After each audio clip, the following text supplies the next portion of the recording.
खोब गोजोनथाव खौरां जे आसाम लाइभ बा बड' लाइभ मुङै मोनसे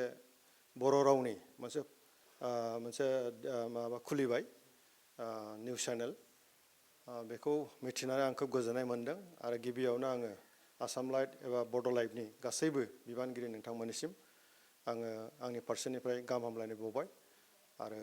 2026 मायथाइनि गोदान बोसोरनि बयनिसिमबो गाहाम हामलायनाय बावबाय आसाम नाङैनो भारत नाङैनो जोंनि बड'लेण्ड ओनसोलनि गासैबो आइ आफा रायजो राजाफोरसिम